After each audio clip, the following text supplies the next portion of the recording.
Good evening, everyone. This is Dale Krasinski. I'm presenting my case for Case 4.2 on the Hershey Trust this evening for Session 2. This is taking Question 2 on this one as the legal counsel for the Hershey's Trust to discuss with the State Attorney General to side with the Hershey Trust rather than with the Hershey community, on blocking the sale. In reading through this Hershey Trust scenario or the case, the buildup of this was for the company. The company had started losing money. The Hershey Trust itself it was established by Milton Hershey and created as a charitable trust to support his school, which he and his wife had founded, to support and give to low-income students so that they would have somewhere to be educated. Uh, Basically, what happened is in that part, the Hershey Trust had grown so big, but yet the company that was founded uh, as a candy company had been losing money.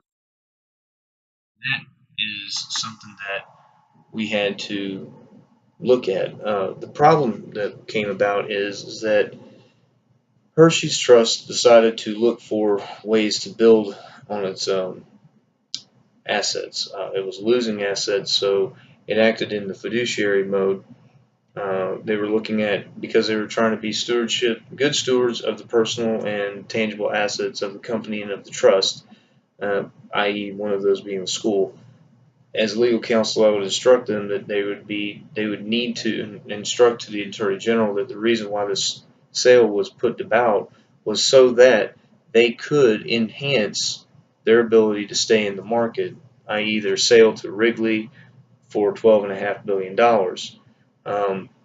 That money would have actually helped the trust rather than hurt the community, as is the community strongly objecting to this to the Attorney General, and the Attorney General turning and wanting to say that they want to block the sale. I would strongly object to the Attorney General because in that specific thing, the $12.5 billion sale of the company doesn't mean the company is going away. It's actually building on the tangible assets of the company. The two could merge, and we'd be looking at a conglomerate that could actually take over and be a stronger foothold in the sale of candy, gum, etc., etc., etc.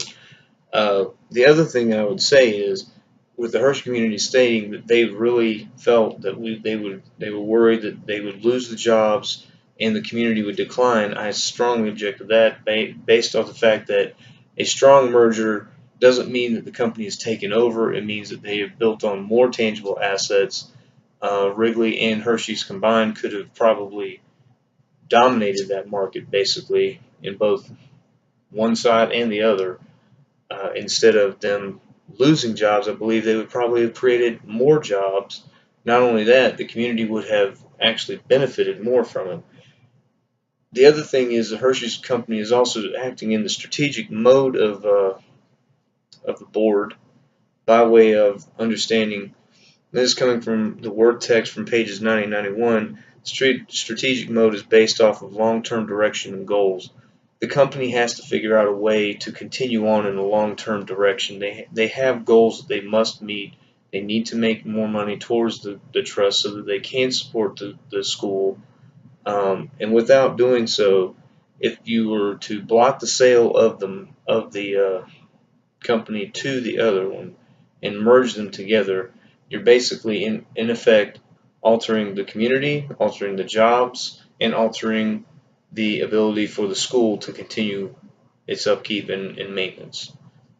So in this case, under Section 2, as a legal counsel, I would strongly tell the Hershey's company and to present their case, both acting under fiduciary and strategic modes from the board, and state that we are building for the community and for profiting for the community and helping for jobs inside the community. We are not trying to take away from anything. And in fact, supporting the community and the school is part of our long-term direction and our goals.